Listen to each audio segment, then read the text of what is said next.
Oi, meu nome é Padre Mike Schmitz e você está ouvindo o podcast A Bíblia em um Ano, onde encontramos a voz de Deus e vivemos a vida através das Escrituras.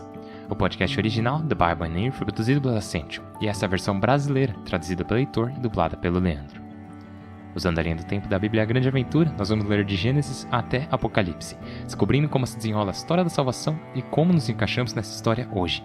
Hoje é o dia 91 e hoje vamos ler os capítulos 6, 7 e 8 de Juízes e o livro de Ruth, capítulo 3. Ruth tem apenas 4 capítulos, então já lemos 3/4 do livro, contando hoje, né? E também vamos rezar o Salmo 135.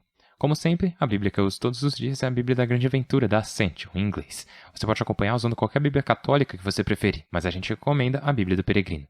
Se você estiver interessado em acompanhar quais os seus próximos capítulos, ou marcar o quanto você já leu, você pode baixar o nosso plano de leitura de graça no link na descrição do vídeo ou no final do vídeo.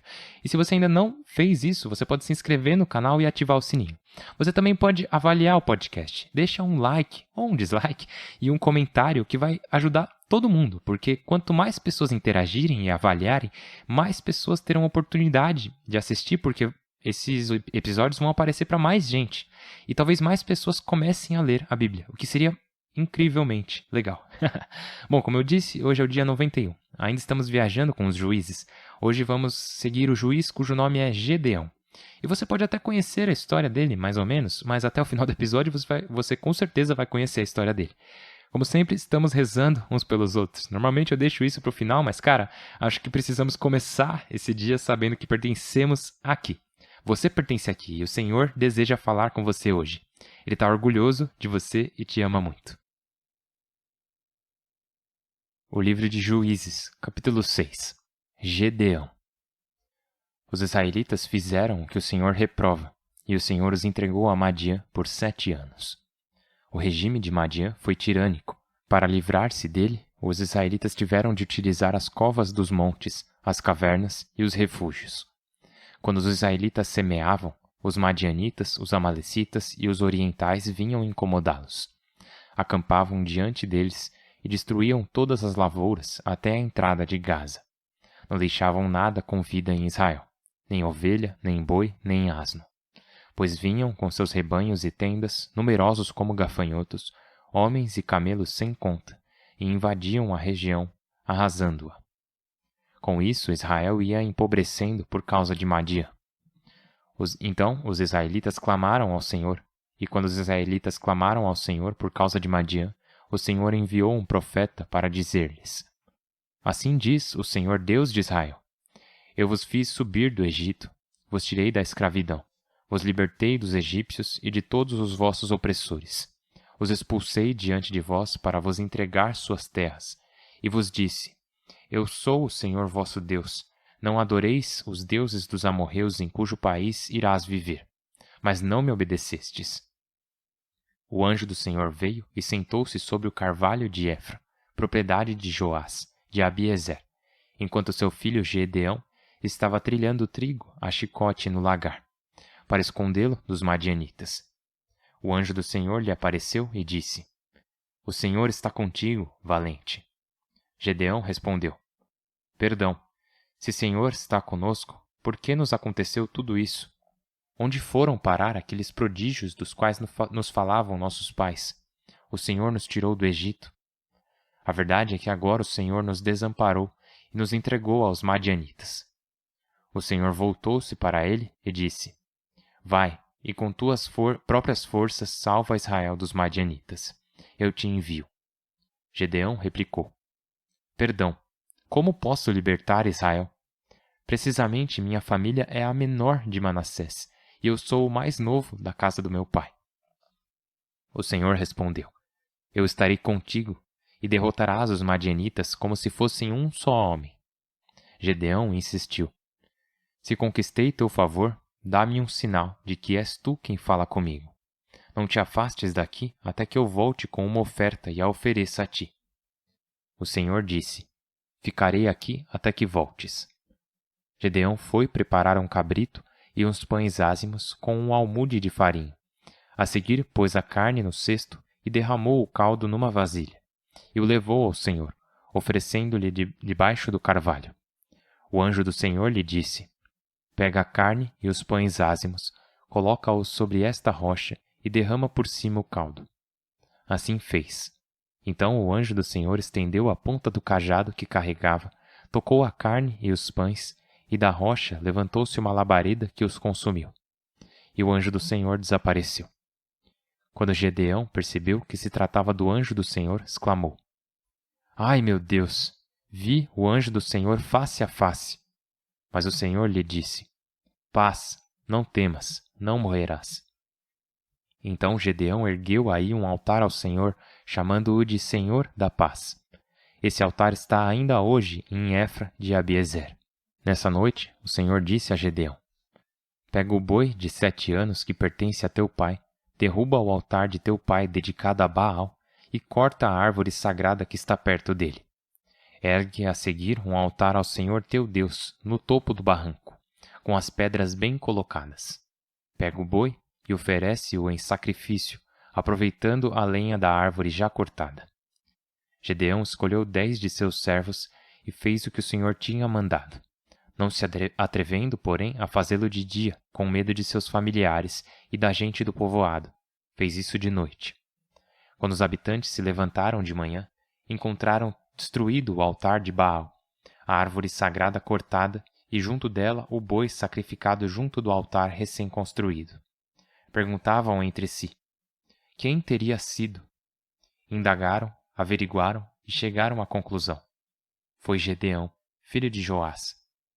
Então disseram a Joás: faze sair teu filho, a fim de que morra, pois destruiu o altar de Baal e cortou a árvore sagrada que havia junto dele. Joás respondeu a todos os que o ameaçavam: por que defendeis Baal? Como se devesseis salvá-lo? Se alguém o defender, morrerá antes que desponte o sol. Se Baal é Deus, que se defenda, visto que destruíram seu altar. Por isso, nesse dia, apelidaram Gedeão de Jerobaal, comentando: que Baal se defenda, visto que destruíram seu altar.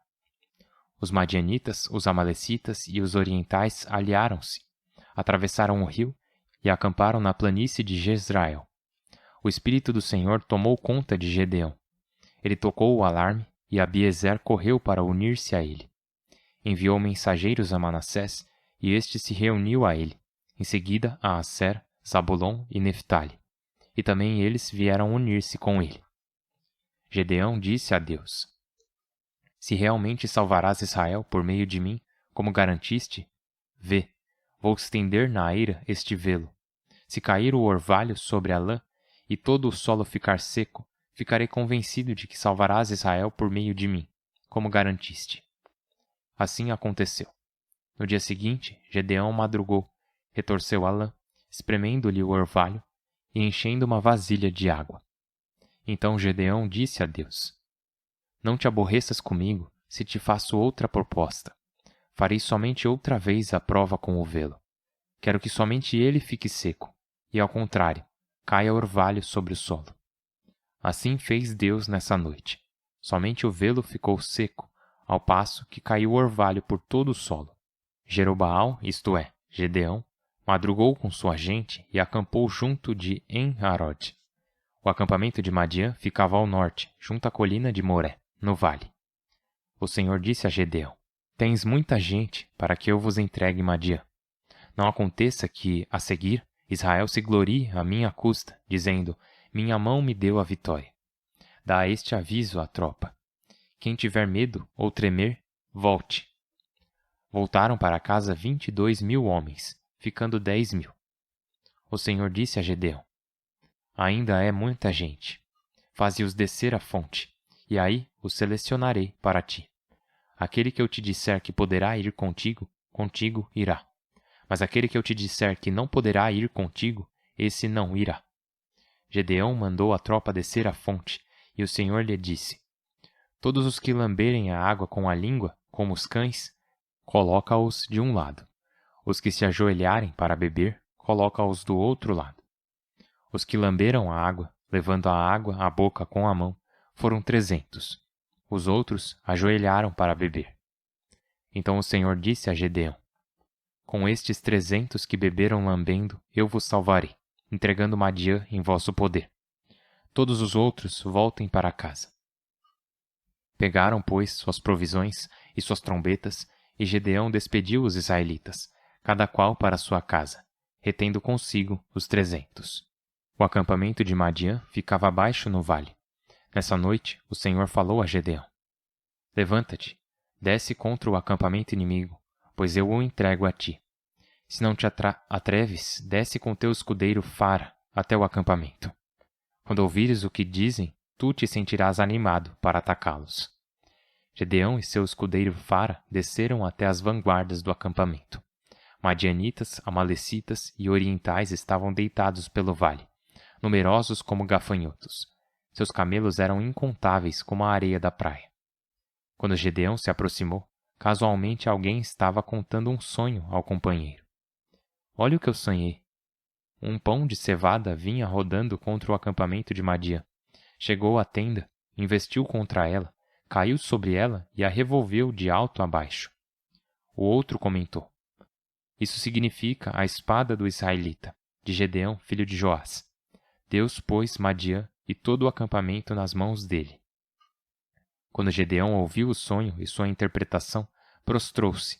Depois voltou ao acampamento israelita e ordenou: De pé, o Senhor vos entrega o acampamento de Madiã. Dividiu os 300 homens em 3 grupos e entregou a cada soldado uma trombeta, um cântaro vazio e uma tocha no cântaro. Deu-lhes a seguir estas instruções: Prestai-me atenção e fazei o que eu faço. Quando chegar às vanguardas do acampamento, fazei o que eu fizer. Tocarei a trombeta, eu e todos os do meu grupo. Então também vós tocai em volta do acampamento e gritai: O Senhor e Gedeão. Gedeão chegou com os 100 homens do seu grupo às vanguardas do acampamento, justamente quando começava a troca da meia-noite. Quando se fez a troca de guarda, Gedeão tocou a trombeta, quebrando o cântaro que trazia na mão. Então os 3 grupos tocaram as trombetas e quebraram os cântaros, depois empunhando na mão esquerda as tochas e as trombetas na direita para poder tocar. Gritaram: O Senhor e Gedeão. E permaneceram todos em seu lugar ao redor do acampamento. Todo o acampamento se alvoroçou e começaram a gritar e a fugir, enquanto continuavam tocando as trombetas. O Senhor fez que se apunhalassem uns aos outros no acampamento e que fugissem até Bet-seta, em direção de Sartã, até os confins de Abel-meula, diante de Tebá. Os israelitas de Neftali, Asser e todo o Manassés uniram-se em perseguição de Madiã. Gedeão havia enviado mensageiros para avisar na serra de Efraim: Descei contra Madiã. Ocupai antes deles os vales do Jordão até Bet-bera. Todo o Efraim correu para ocupar os vales até Bet-bera, prendendo 2 chefes madianitas, Oreb e Zebe. Degolaram Oreb em Sur-Oreb e Zebe em Jequeb-Zebe. Continuaram perseguindo os madianitas, levando a Gedeão, do outro lado do Jordão, as cabeças de Oreb e Zebe. Capítulo 8. Mas os efraimitas queixaram-se: O que fizeste, não nos chamando quando saías para lutar contra Madiã? E o criticaram duramente. Ele lhes respondeu: O que significa a minha façanha comparada com a vossa? Vale mais o rebusco de Efraim que toda a vindima de Abiezer? O Senhor vos entregou Oreb e Zebe, chefes de Madiã. O que pude eu fazer em comparação a isso? Com essa resposta, acalmou-se a cólera dos efraimitas contra Gedeão. Gedeão chegou ao Jordão e o atravessou com seus 300 homens, esgotados e famintos, e disse aos habitantes de Sucó: Por favor, dai-me alguns pães para a tropa que marcha comigo, porque estão esgotados e eu estou perseguindo Zebá e Salmana, reis madianitas. As autoridades de Sucó lhes responderam: Por acaso já tens em tua mão Zebá e Salmana, para que demos de comer a teus soldados? Gedeão respondeu: Quando o Senhor me entregar Zebá e Salmana prisioneiros, eu vos debulharei as carnes com espinhos e cardos do deserto. Daí subiu a Fanuel, pedindo-lhes o mesmo favor. Mas os de Fanuel lhe responderam como os de Sucó. E também aos de Fanuel respondeu: Quando eu voltar vitorioso, derrubarei esta torre. Zebá e Salmana estavam em Carcar, com suas tropas, uns 15.000 homens. Era tudo o que sobrava dos soldados orientais armados de espada, pois as baixas haviam sido 120.000. Gedeão subiu pela rota dos beduínos, a leste de Nob e Jegbaa, e atacou o inimigo quando este menos esperava. Zebá e Sálmana conseguiram fugir, mas Gedeão os perseguiu, capturando os 2 reis madianitas, Zebá e Sálmana. O resto do exército fugiu em debandada. Gedeão, filho de Joás, voltou da batalha com Maale de Ares. Deteve um rapaz de Sucote, o submeteu a interrogatório, e o rapaz lhe deu uma lista das autoridades e conselheiros de Sucó. 77 pessoas. Então Gedeão foi aos habitantes de Sucote e lhes disse: Aqui estão Zebá e Sálmana, a propósito dos quais zombastes de mim, dizendo: Por acaso já tens em tua mão Zebá e Sálmana, para que demos de comer a teus soldados que caminham esgotados? Pegou os conselheiros da cidade e os esfolou com espinhos e cardos do deserto. Destruiu também a torre de Fanuel, passando a população a fio de espada. Depois perguntou a Zebá e Sálmana: Como eram os homens que matastes no Tabor? Responderam: Parecidos contigo, tinham aspecto de príncipes. Gedeão exclamou: Meus irmãos maternos, por Deus, se os tivesseis deixado com vida, eu não vos mataria. E ordenou a Jeter, seu primogênito: Vamos, mata-os. Mas o rapaz não desembainhou a espada, pois tinha medo. Era ainda um jovem. Então Zebá e Sálmana pediram-lhe: Vamos, mata-nos tu, pois tu és um valente. Gedeão foi e degolou Zebá e Sálmana. Depois recolheu os crescentes de seus camelos. Os israelitas disseram a Gedeão: Tu serás nosso chefe, e, posteriormente, teu filho e teu neto, pois nos salvaste dos madianitas. Gedeão lhes respondeu: Nem eu, nem meu filho seremos vosso chefe. Vosso chefe será o Senhor. E acrescentou: Vou pedir-vos uma coisa.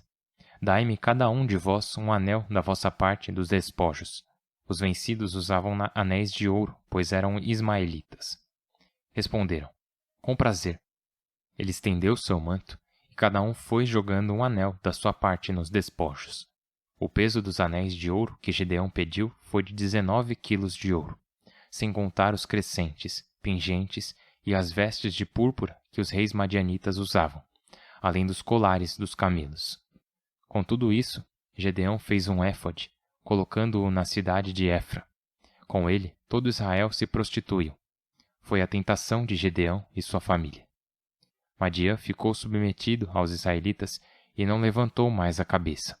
Por isso, o país esteve em paz por 40 anos, enquanto Gedeão viveu. Jerobaal, filho de Joás, foi viver em sua casa. Gedeão teve 70 filhos, pois tinha muitas mulheres. Uma concubina de Siquém também lhe deu um filho, ao qual pôs o nome de Abimeleque.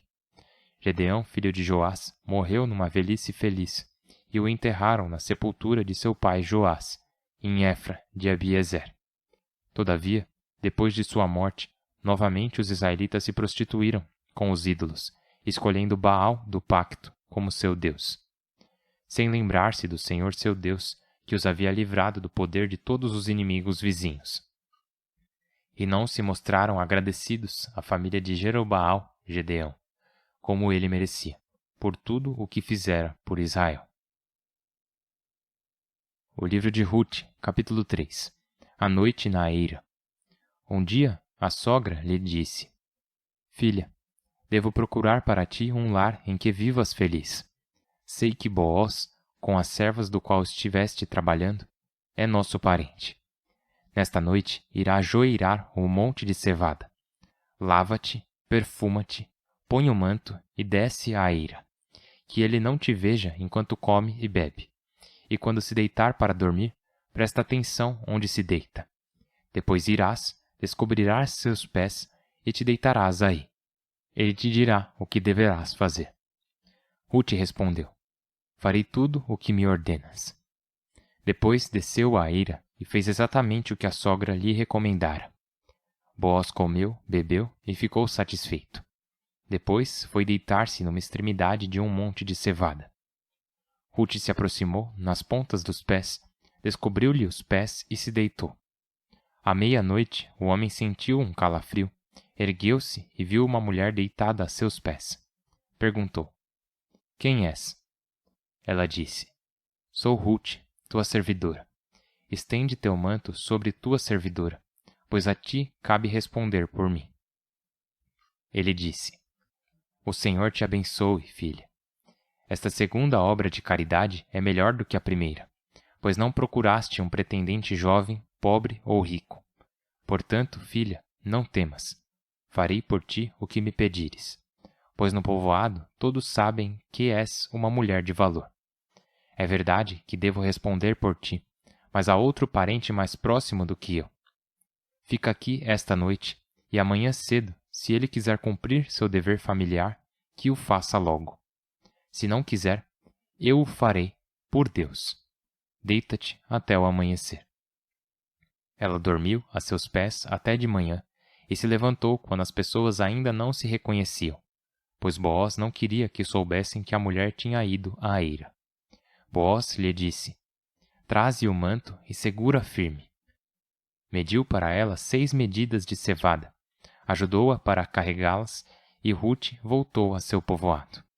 Ao chegar à casa da sogra, esta lhe perguntou: Que tal, filha? Ruth contou o que Boaz havia feito por ela, e acrescentou: Presenteou-me ainda com estas 6 medidas de cevada, dizendo-me: Não volte de mãos vazias para a casa de tua sogra.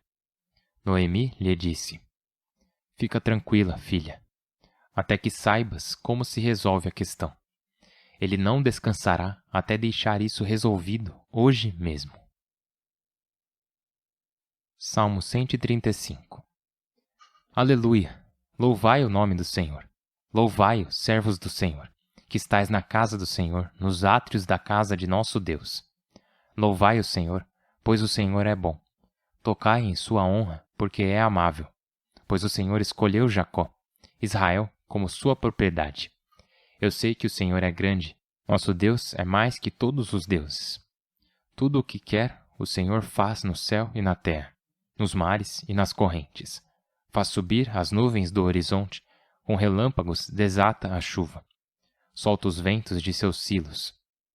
Feriu os primogênitos do Egito, homens e animais. Enviou sinais e prodígios no meio de ti, Egito, contra o faraó e seus ministros. Feriu povos numerosos e matou reis poderosos. Seom, rei amorreu, Og, rei de Bazã, e todos os reis de Canaã.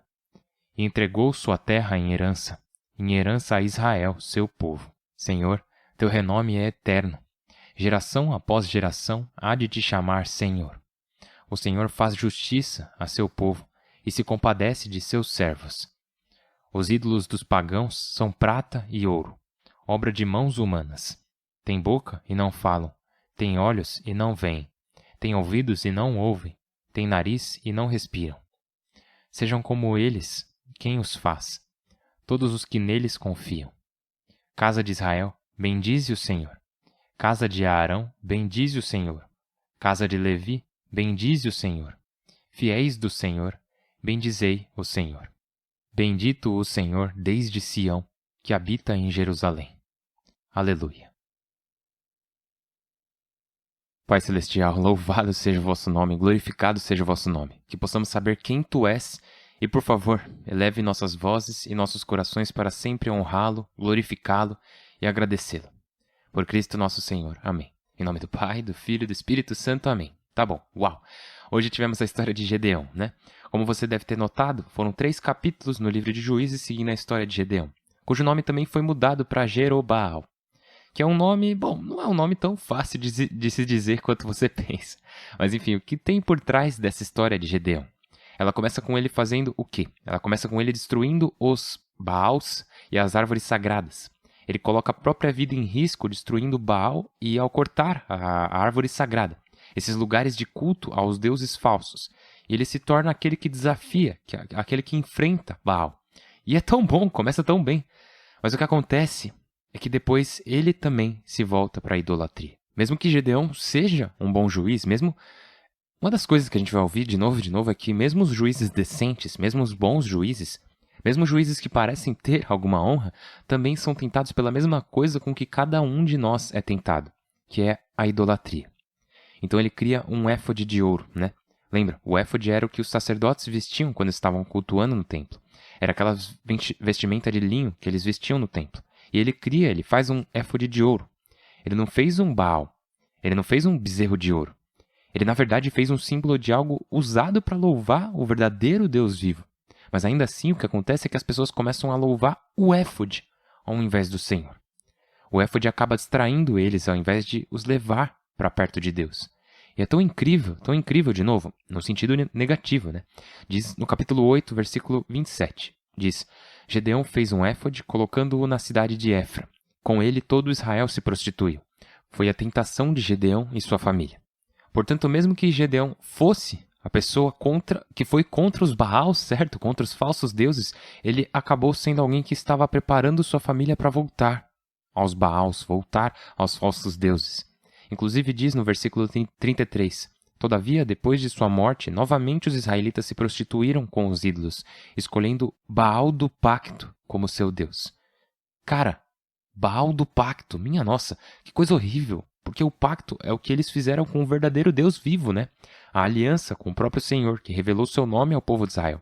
E agora eles estão adorando um Deus falso e relacionando ele ao verdadeiro Deus. E muitas vezes é isso que podemos acabar fazendo. Podemos acabar criando a nossa versão de Deus, criar uma versão de Deus que gostamos mais, uma versão de Jesus que gostamos mais. E assim distorcemos o verdadeiro Deus vivo que se revela em plenitude, dizendo, não, eu gosto dessa versão aqui, eu gosto só dessa parte. E isso é sempre uma armadilha. E é isso que acontece com Gedeão e depois com sua família. Então a terra teve descanso, teve paz, mas daí eles se voltaram de novo para longe da adoração verdadeira e ainda a transformaram em uma idolatria. Agora só uma última observação, porque eu sei que esse episódio está ficando longo. Uma das coisas que você encontra em Ruth capítulo 3, é algo que é chamado de parente redentor. Outra palavra para isso é Goel. Goel é o termo hebraico para parente redentor. Nós vimos isso quando lemos Levítico, Números e até Deuteronômio. Lembra, tinham papéis bem definidos entre os familiares de Israel.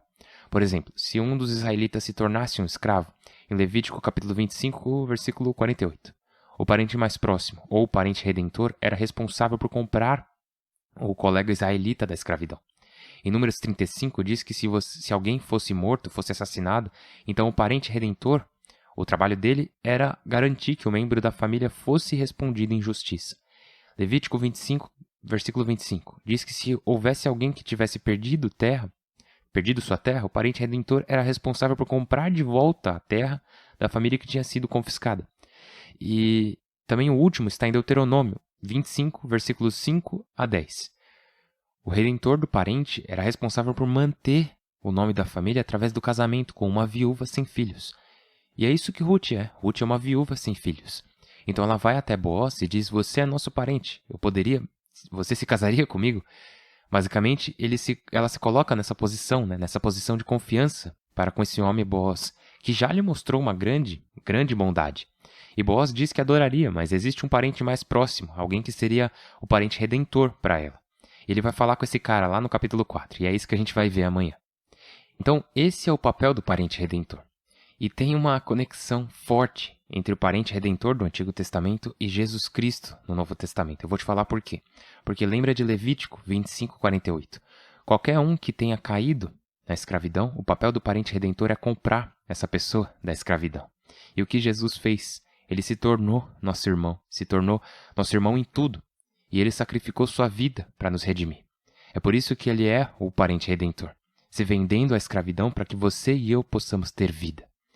E eu queria muito me estender nessa parte, mas eu já não posso porque já falei muita coisa hoje, esse episódio está ficando gigante. Então, gente, estou muito grato por vocês estarem todo dia aparecendo por aqui, especialmente quando os episódios acabam ficando mais longos. Peço desculpas, mas ao mesmo tempo é a palavra de Deus e é muito, muito bom. Estou rezando por você, por favor, continue rezando por mim. Meu nome é Padre Mike, eu mal posso esperar para te ver amanhã. Deus abençoe.